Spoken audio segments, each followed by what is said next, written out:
Meus irmãos, os meses de agosto e setembro são meses muito especiais para nós, como Igreja Presbiteriana do Brasil. Nós completamos nesse mês de agosto, no dia 12 desse mês, os 665 anos de história da nossa denominação no nosso país. Mês que vem, em setembro, nós comemoramos nossos 41 anos de história como Igreja Presbiteriana aqui em Jaru. Portanto, por essas razões, esses meses são muito especiais para nós, onde nós enfatizamos mais a questão da obra missionária. É claro que devemos falar sobre missões em todos os anos, em todos os dias da nossa vida, em todos os meses também. Mas esses meses de agosto e setembro são meses muito especiais para nós nesse sentido. Então nós vamos meditar em duas etapas, hoje e no próximo domingo, sobre a espiritualidade missionária da igreja. E nós vamos utilizar como texto básico a carta de Paulo aos Filipenses, no capítulo 1, versículos 12 a 26. Filipenses, capítulo 1, versículos 12 a 26. Eu lerei o texto, os irmãos acompanhem atentamente. Filipenses, capítulo 1, versículos 12 a 26.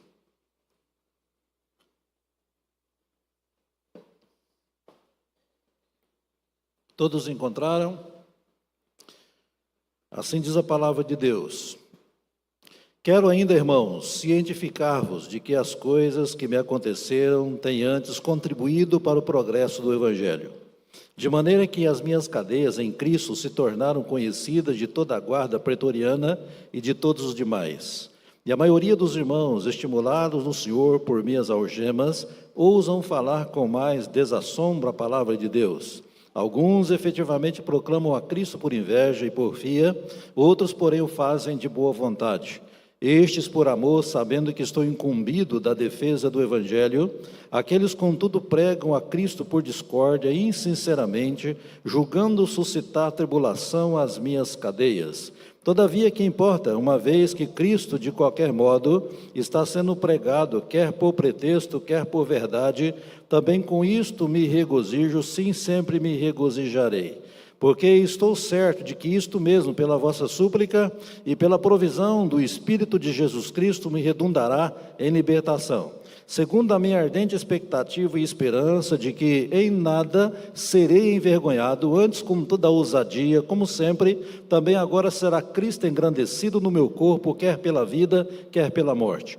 Porquanto para mim o viver é Cristo e o morrer é lucro.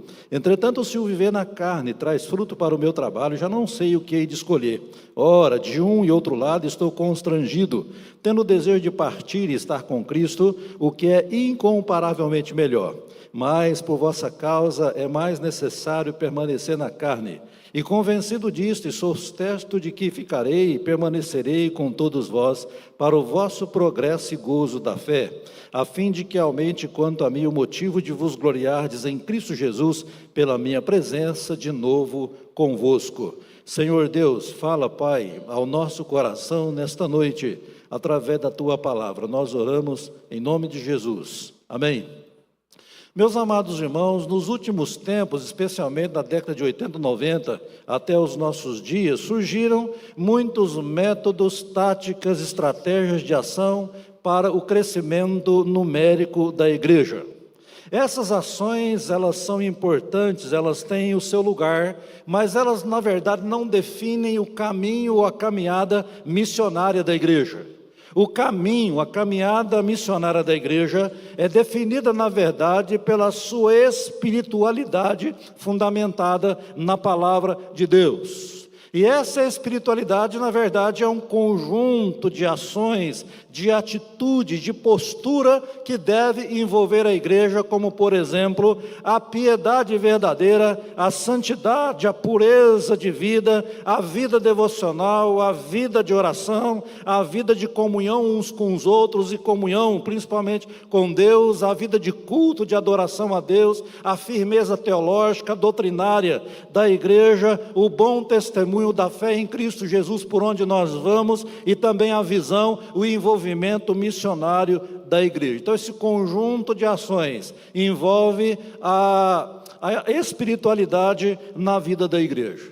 E um exemplo disso é a igreja primitiva, lá de Atos, do livro de Atos, lá no capítulo 2, verso 42 a 47, nós temos, na verdade, o melhor método vivenciado pela igreja para o seu próprio crescimento, inclusive o seu crescimento numérico. Um texto bastante conhecido por todos nós, que é Atos capítulo 2, verso 42 a 47, que nos diz: e perseveravam na doutrina dos apóstolos, e na comunhão, no partir do pão e nas orações. Em cada alma havia temor, e muitos prodígios e sinais eram feitos por intermédio dos apóstolos.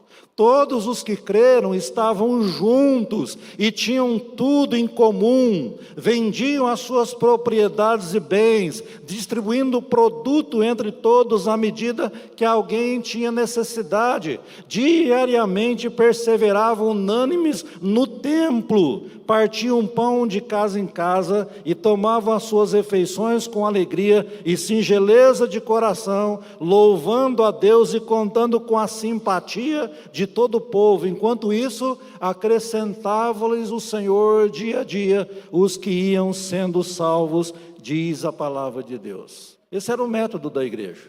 A igreja que vivia a verdadeira espiritualidade, com esse conjunto de ações de caráter espiritual que moveram naturalmente a igreja também ao seu crescimento numérico.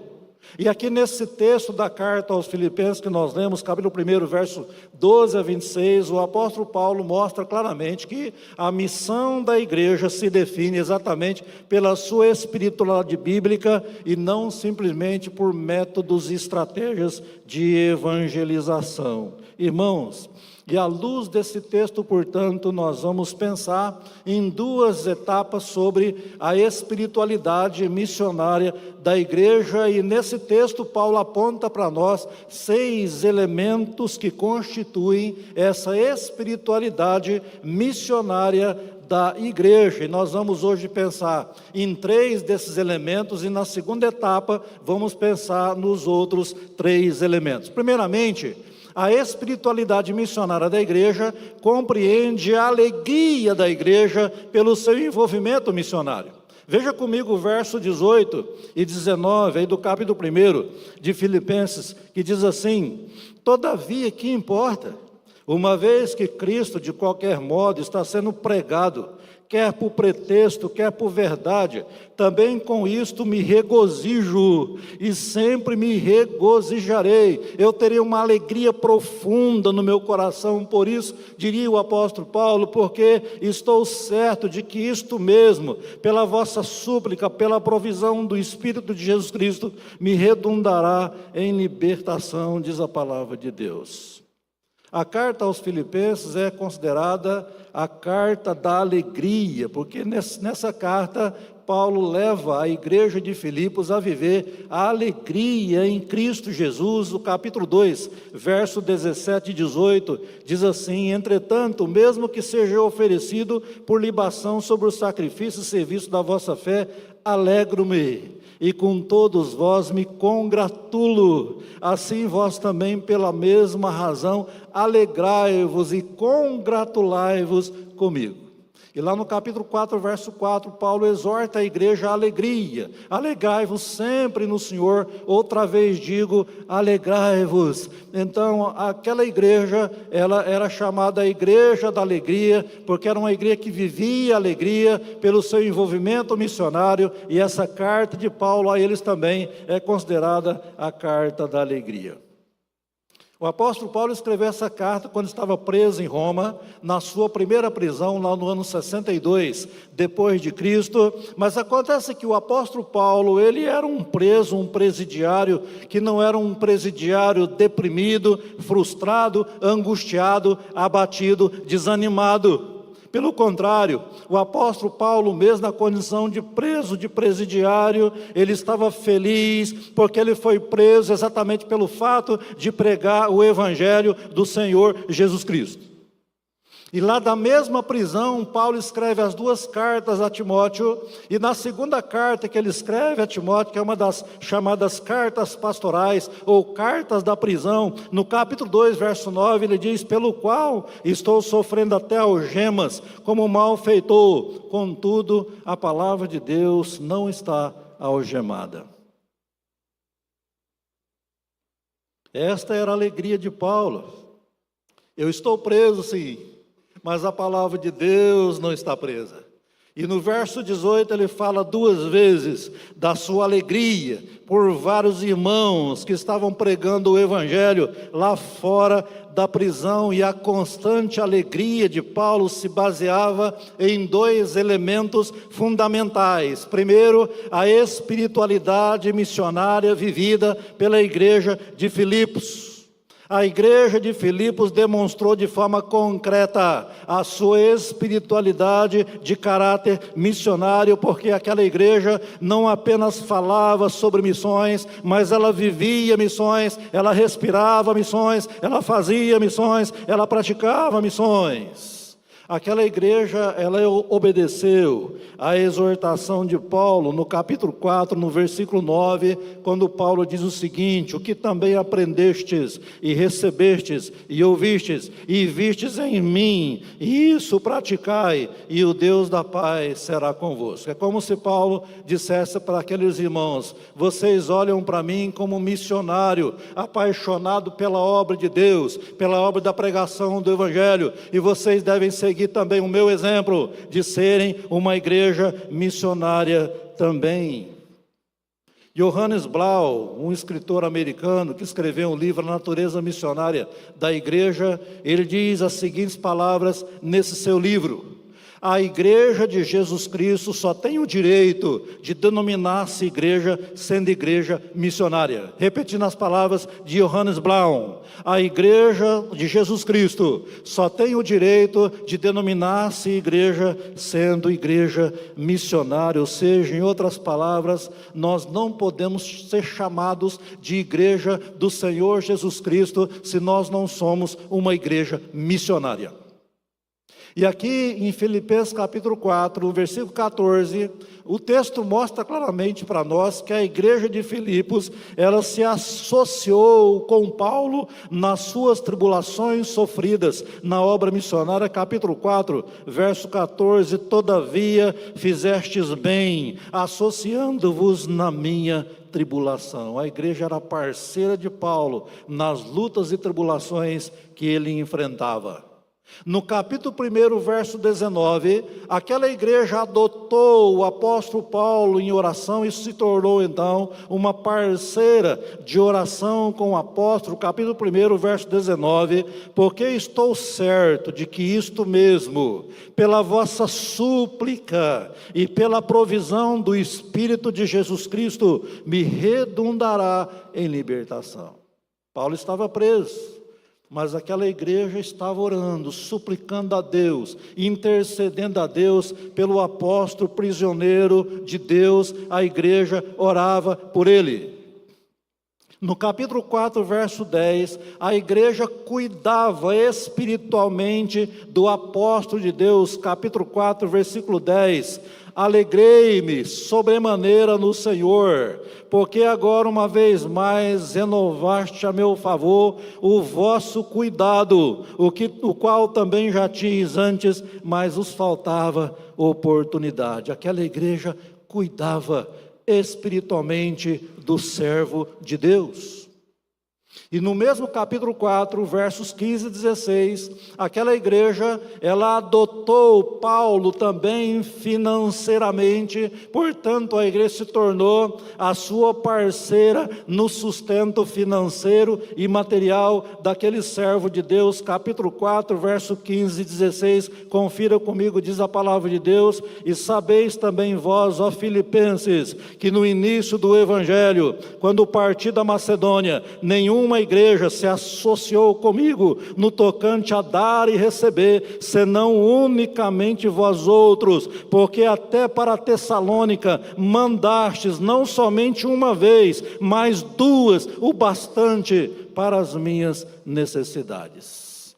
Então a igreja se tornou uma parceira de Paulo, não só no aspecto espiritual, da oração, da intercessão, da súplica por ele, mas também na manutenção financeira e material do seu ministério na obra de Deus. Então Paulo tinha uma alegria profunda, e essa era uma das razões da alegria do apóstolo Paulo em relação à igreja de Filipos. Mas há um outro elemento que tornava Paulo muito feliz, era o auxílio providencial do Espírito Santo na obra missionária. Capítulo 1, verso 19, de novo, diz o texto: porque estou certo de que isto mesmo, pela vossa súplica e também pela provisão do Espírito de Jesus Cristo, me redundará em libertação. Na verdade, o livro de Atos, que é chamado de Atos dos Apóstolos, ele poderia ser muito bem chamado de Atos do Espírito Santo através dos apóstolos. E a palavra Espírito Santo aparece no livro de Atos 55 vezes, quase 2 vezes por capítulo. Nós aprendemos com isso que quando a igreja é missionária, ela tem o pleno apoio do Espírito Santo de Deus. Quando a igreja é uma igreja missionária, ela tem o pleno apoio do Espírito Santo de Deus. É interessante você observar comigo Atos capítulo 1, versículo 2, nós podemos perceber nesse texto que o Espírito Santo, ele começa a comandar a história da igreja. Atos capítulo 1, verso 2, até o dia em que, depois de haver dado mandamentos por intermédio do Espírito Santo aos apóstolos que escolhera, foi elevado às alturas. Depois que Jesus é assunto ao céu, agora o Espírito Santo vem, desce sobre a igreja, substitui a presença física do Senhor Jesus aqui na terra, e agora o Espírito Santo de Deus, da terceira pessoa da Trindade, assume as rédeas da história da igreja e começa agora a dar continuidade, comandando a história da igreja.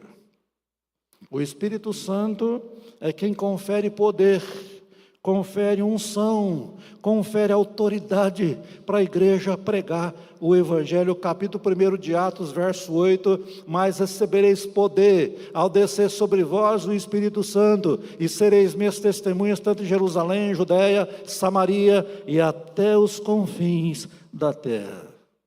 O Espírito Santo de Deus, ele é parceiro da igreja na obra missionária. O Espírito Santo de Deus é parceiro da igreja na obra missionária, é o principal parceiro da igreja na obra missionária, porque ele é o Espírito da missão. Ele sustentava Paulo naquela prisão inóspita, e somente ele, o Espírito, poderia tirar Paulo daquela situação, somente o Espírito Santo de Deus poderia libertá-lo da prisão. O apóstolo Paulo, ele era um homem cheio de missões, o coração dele pulsava por missões, um coração apaixonado por missões, exatamente pela razão de que ele era cheio do Espírito Santo de Deus. A igreja de Filipos era uma igreja do coração cheio de missões, porque era uma igreja cheia do Espírito Santo de Deus também. Então, quanto mais cheia do Espírito Santo de Deus, mais a igreja se envolve em missões, mais ela se torna uma igreja missionária.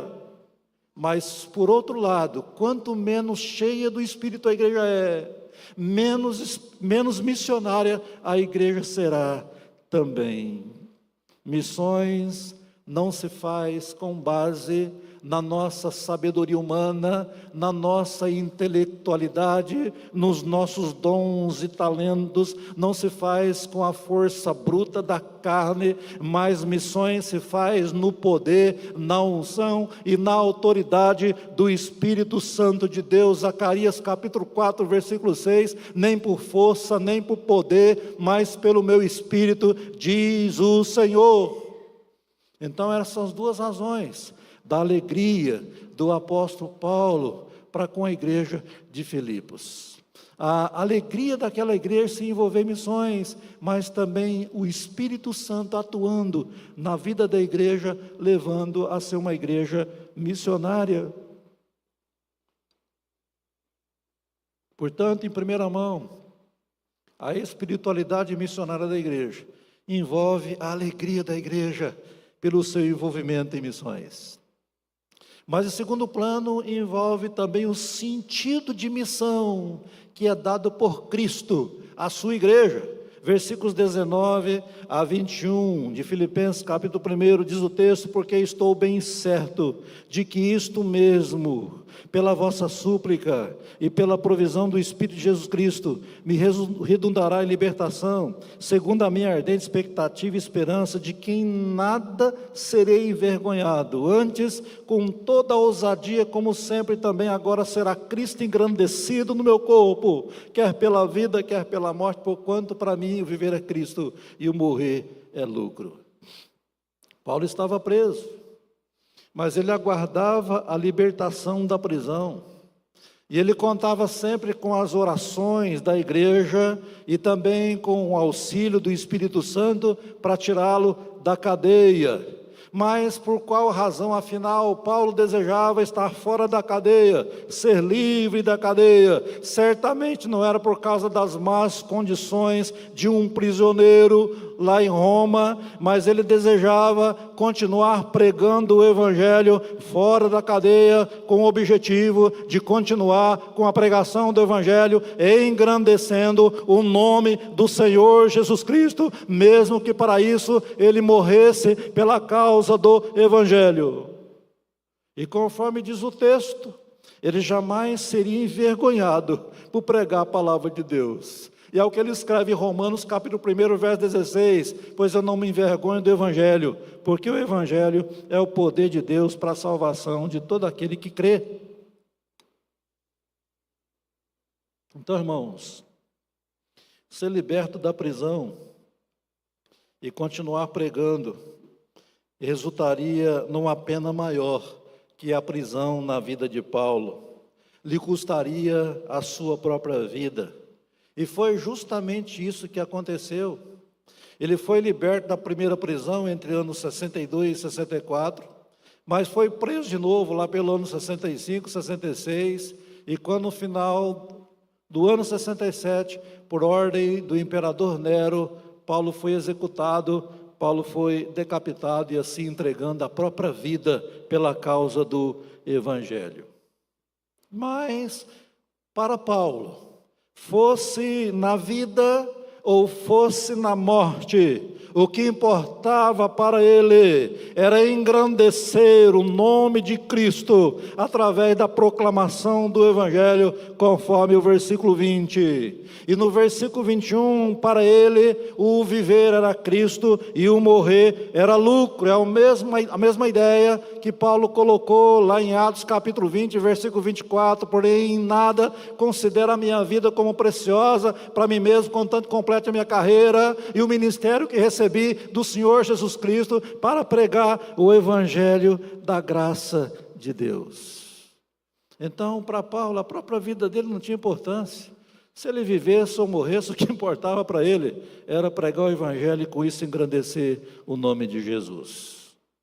Esse era o sentido de missão que Paulo recebeu do próprio Senhor Jesus Cristo, porque Jesus morreu por ele na cruz, assim como morreu por mim e por você também. E o apóstolo Paulo com isso então morreria pelo próprio Senhor Jesus, que morreu na cruz por ele.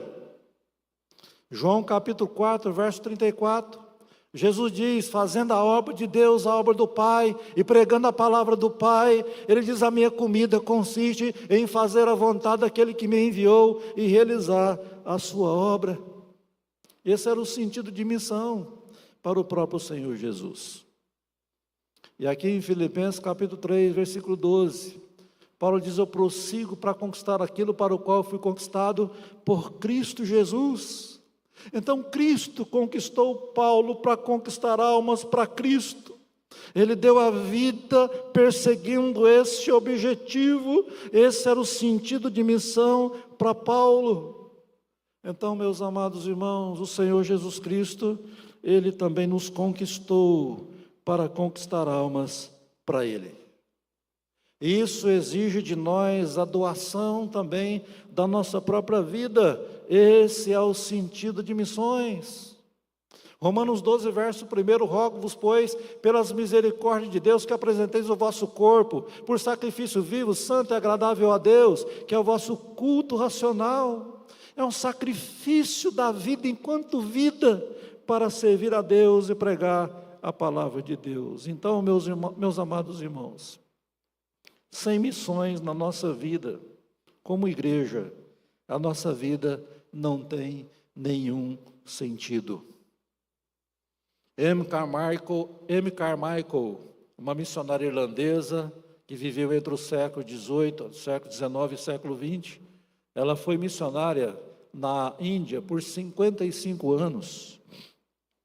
M. Carmichael certa vez disse o seguinte: o trabalho missionário não é a emoção de um momento, mas a paixão de uma vida. O trabalho missionário não é a paixão de um momento, mas é a paixão, não é a emoção de um momento, mas a paixão de uma vida. Pregador e pastor americano, não me lembro agora o nome dele, mas ele disse as seguintes palavras: coloque a missão na sua vida, coloque a sua vida na missão.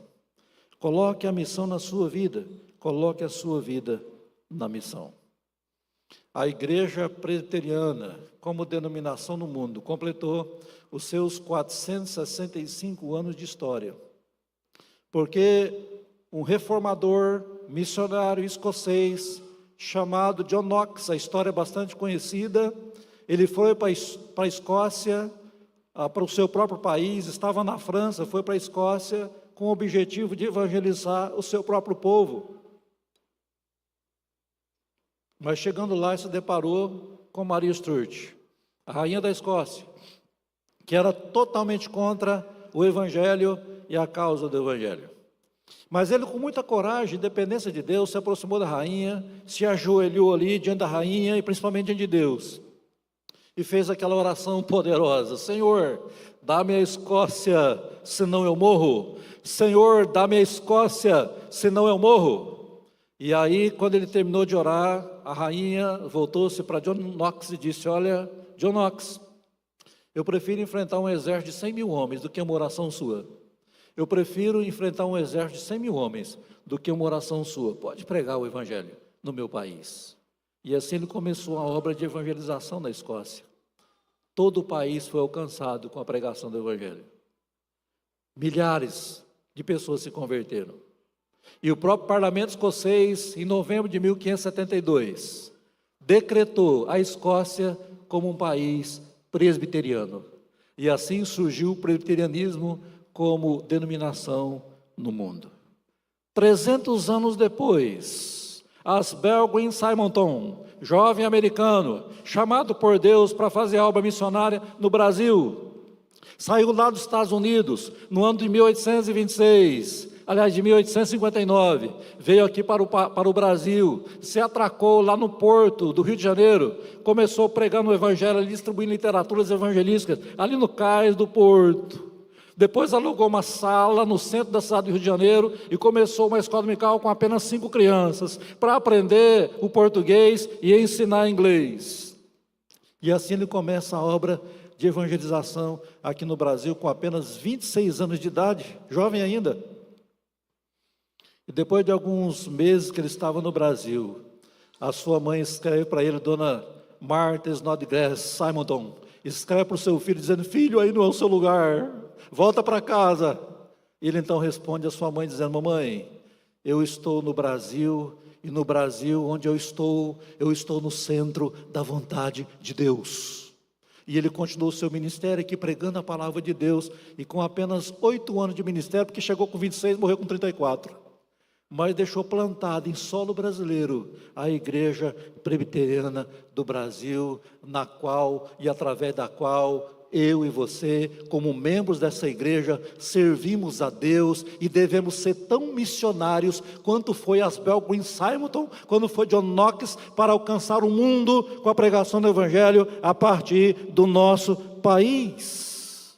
E por que é que eu e você, presbiterianos do Brasil, estamos aqui nessa casa do Senhor, nessa noite, prestando culto a Ele, na qualidade de presbiterianos do Brasil, mas acima de tudo de crentes no Senhor Jesus Cristo? É porque John Knox e também Asbel Green Simonton entenderam perfeitamente o sentido de missão, e é por essa razão que nós existimos como igreja presbiteriana no mundo, é por essa razão que nós existimos como igreja presbiteriana do Brasil, porque a espiritualidade missionária da igreja envolve o sentido de missão dado pelo Senhor Jesus Cristo à igreja. Mas há um terceiro e último aspecto desse tema que eu quero compartilhar com os irmãos nessa noite. A espiritualidade missionária da igreja, além de envolver a alegria da igreja em missões, além de envolver também esse compromisso, esse sentido de missão, aliás, que Cristo dá à sua igreja, em terceiro lugar também implica no compromisso permanente, não provisório, não de quando em quando, não ocasional, mas o compromisso permanente da igreja com a missão de Cristo. Veja o verso 21 e 22 de Filipenses capítulo 1: porquanto para mim o viver é Cristo e o morrer é lucro. Entretanto, se o viver na carne traz fruto para o meu trabalho, já não sei o que hei de escolher. Alguns dos irmãos têm essa pulseirinha que eu tenho aqui no braço? Alguém da igreja tem? Lembra dessa pulseirinha aqui? Nosso irmão missionário, presbítero Elvis, deixou essa pulseirinha com os irmãos aqui quando ele veio falar sobre missões, e também pedir o apoio dessa igreja para o trabalho missionário dele e família entre os muçulmanos lá na Índia, onde eles estão no presente momento. Elvis e família foram enviados para a Índia através da missão Frontier, significa fronteiras na língua inglesa. E nessa pulseirinha que nós ganhamos dele, tem 3 expressões na língua inglesa, que em português significa sem reserva, sem arrependimento, sem retorno. Inspirado na história de um jovem muito rico nos Estados Unidos. O pai dele era empresário, a família muito rica, mas ele se converteu ao Senhor Jesus Cristo, e depois da sua conversão, Deus o chamou para ser missionário na África. E assim que a família soube disso, a família o expulsou de casa, a família o deserdou, e ele foi nessa condição para ser missionário na África. Mas o pai dele faleceu, o patrono da empresa, o dono, proprietário, administrador principal da empresa faleceu. E a sua mãe então liga para ele: filho, você precisa voltar para assumir o comando da empresa, porque o seu pai morreu e não tem outra pessoa para assumir o comando da empresa que não seja você. E ele então responde para sua mãe, sem reserva, sem arrependimento e sem retorno. Aqui no verso 22, na primeira parte do verso 22, veja o que Paulo diz: entretanto, se o viver na carne traz fruto para o meu trabalho. É como Paulo estivesse dizendo: caso eu continue vivendo nesse corpo, terei fruto do meu trabalho. Então, meus irmãos, para Paulo, as adversidades e a própria morte não tirariam dele o seu fervor missionário, e caso Deus lhe permitisse continuar vivendo nesse mundo, ele estaria sempre comprometido com a obra da pregação do Evangelho.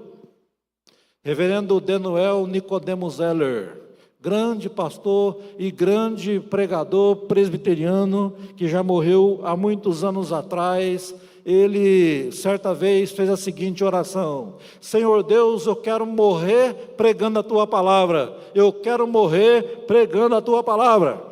No ano de 1986, ele pastoreava a Igreja Presbiteriana de Campinas, São Paulo. Estava num culto de domingo à noite como esse aqui, e na metade da mensagem, deu-lhe um mal súbito, e ele então caiu morto. Deus respondeu a sua oração: eu quero morrer pregando a tua palavra. Atos capítulo 13, verso 5. Paulo e Barnabé tinham João Marcos como seu auxiliar na obra missionária, e na quarta etapa daquela primeira viagem, indo para a Galácia, quando chegaram na cidade de Pafos, João Marcos resolveu desistir, jogar a toalha, voltar para a casa da mamãe em Jerusalém, e no verso 13 ele se apartou então de Paulo e Barnabé, volta para Jerusalém, volta para a casa da mamãe, volta para a zona de conforto. E infelizmente na igreja e na obra de Deus são muitos os desistentes e poucos os persistentes. Pregadores, intercessores, contribuintes desistem no meio do caminho e deixam a obra desamparada, e obreiros desamparados também porque desistem. Mas, felizmente, João Marcos voltou para a obra, acompanhando Barnabé no trabalho missionário na ilha de Chipre, conforme Atos capítulo 15, verso 39. Felizmente, ele voltou às bases. Nós não podemos desistir da obra missionária. Nós não podemos desistir de pregar o Evangelho. Nós não podemos desistir de orar pelos missionários e pelas agências missionárias. Nós não podemos desistir de contribuir financeiramente para o sustento da obra e dos obreiros de Deus. Nós não podemos desistir, precisamos estar comprometidos de corpo e alma até o fim. Mas eu quero terminar essa mensagem da palavra de Deus com algumas aplicações práticas para a nossa reflexão nessa noite. Eu quero perguntar para você: qual o nível da sua espiritualidade como crente em Cristo Jesus? O que é que prevalece na sua vida hoje? A carne ou o Espírito Santo? A espiritualidade é canalizada, a sua espiritualidade é canalizada para a obra missionária ou não? Eu quero dizer para você, meu querido, minha querida, se envolva com missões, cada dia mais. Coloque a missão na sua vida, coloque a sua vida na missão e viva a plena alegria desse envolvimento. Segundo, você tem vivido o sentido da missão dado por Cristo? O quanto da sua vida você dedica para a obra missionária? Seja pregando o Evangelho, seja orando pela obra de Deus e pelos obreiros, seja contribuindo financeiramente para o sustento da obra e dos obreiros de Deus. Sabe de uma coisa? Jesus Cristo te conquistou para conquistar almas para Ele. Jesus não te conquistou apenas por te conquistar. Negativo. Ele te conquistou para conquistar almas para Ele também. Então seja um conquistador de almas para o Senhor Jesus. E terceiro e último lugar, não seja comprometido provisoriamente, circunstancialmente com a obra missionária. Deus deseja o seu compromisso pleno e o seu compromisso permanente, portanto, nunca esteja na fileira dos desistentes, mas se encontre e permaneça na fileira dos persistentes, porque Deus nunca desistiu de você e você nunca pode desistir de Deus, da igreja de Deus e da obra de Deus. Então, concluindo essa mensagem da palavra de Deus, a espiritualidade missionária da igreja, primeiro, compreende a alegria pelo envolvimento missionário. Segundo, envolve o sentido de missão que é dado pelo Senhor Jesus, de dar a própria vida pela obra missionária. Mas em terceiro e último lugar, implica o compromisso permanente com a missão do Senhor Jesus aqui nesse mundo. Que Ele nos abençoe. Amém.